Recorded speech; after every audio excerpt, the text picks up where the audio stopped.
Salut tout le monde, j'espère que vous allez bien, que vous avez passé un bon week-end. On a été chez mon père donc c'était top, ça nous fait du bien, au moins on est ressourcés et là c'est reparti pour une bonne grosse semaine. Donc je suis un peu désolé parce que cette semaine ça va être un peu la même chose que la semaine dernière. Je vais continuer de railler, il y a beaucoup de choses à faire encore.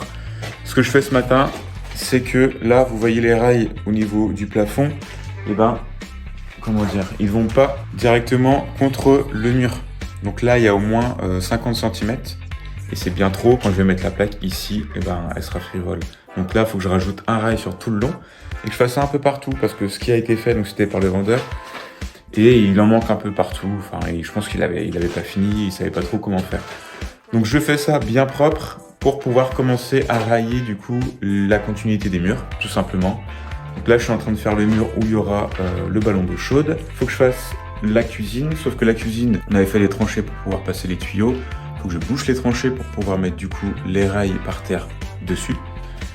Et voilà, petit à petit, je vais tourner autour de la pièce et après je vais m'attaquer au niveau des pourtours des fenêtres. Donc comment railler ça, je sais pas trop, je suis en train de regarder des tutos. Le système iso-vert m'a l'air pas trop mal, mais onéreux, donc à voir.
Presque rien filmé hier, j'avais envie d'avancer assez vite et voir ce que ça donnait sans filmer, etc.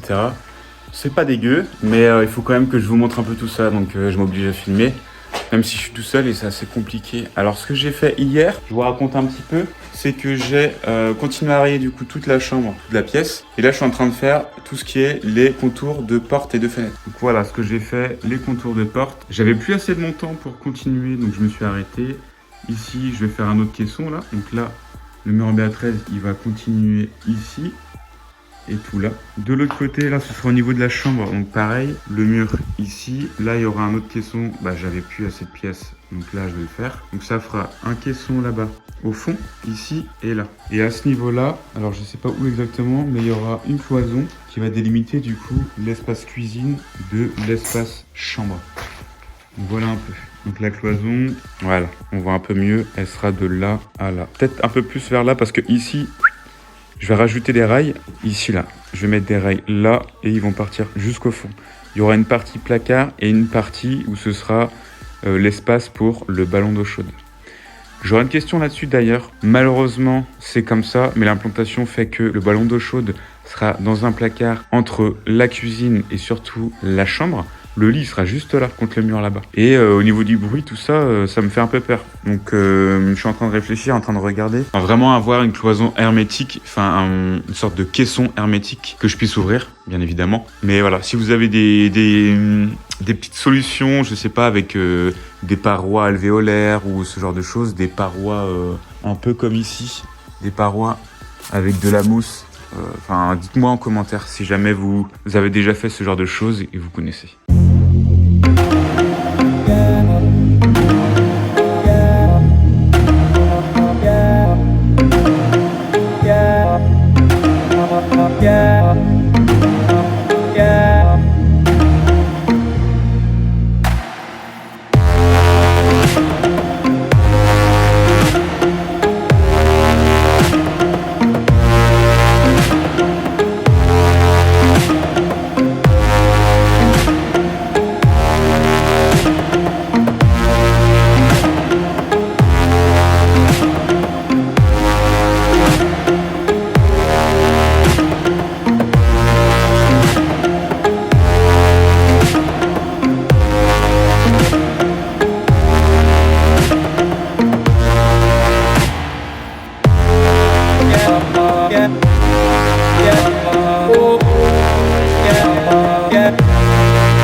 Alors hier soir, juste avant de partir, ce que j'ai fait, c'est que sur ce mur-là, le vendeur avait mis du placo. Je l'ai enlevé pour refaire en rail, parce que lui, il avait collé directement le placo. Donc j'ai voulu mettre des rails et derrière, je me suis rendu compte qu'il y avait un super mur en pierre. Il est vraiment top avec une niche à l'intérieur. Et franchement, je pense qu'on va le garder. Alors effectivement, là, à ce niveau-là, il y a des renforts à faire. Enfin, il y a des choses qui vont pas forcément. Ici, il y a une petite fissure qui n'est pas très grave. Mais l'idée qu'on a du coup, c'est le mur de la cuisine là-bas, qui finit là à 1,50 m au niveau de la cuisine. On va le continuer ici. Donc là, ce pan de mur, il sera en placo. Ici, on va faire un petit retour en L qui va s'arrêter à peu près ici.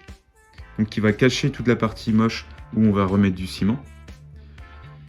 Et toute cette partie-là, avec ce mur ici qui est déjà en pierre apparente, et ben on va laisser en pierre apparente là aussi, avec la niche. Et je pense que dans la niche, on mettra des étagères. Il faut que là, que j'enlève tout l'enduit qu'il y avait ici, vraiment partout.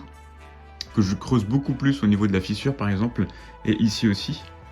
Pour pouvoir à ce niveau-là, remettre du ciment à la chaux. Ici pareil, et par-dessus le ciment à la chaux qui sera du coup beaucoup plus dur, beaucoup plus compact, qui va du coup retenir le mur. Eh bien on remettra par-dessus de l'enduit à la chaux pour avoir une finition un peu comme ça. Petite suggestion d'un super pote sur Instagram, de rajouter un bandeau au-dessus de placo, donc rail placo, pour pouvoir y intégrer des LED qui viendraient illuminer les pierres en dessous. Et je pense que ça va rendre super propre, et en plus de ça, ça va pouvoir cacher toutes les gaines qui vont passer ici. Donc merci à toi Franck, tu te reconnaîtras, c'est vraiment top d'échanger comme ça avec toi ou d'autres personnes. C'est aussi pour ça qu'on fait cette chaîne YouTube. Ça nous permet d'avoir des petits tips, des petites idées que nous on n'avait pas forcément eu. Donc ça, c'est vraiment sympa.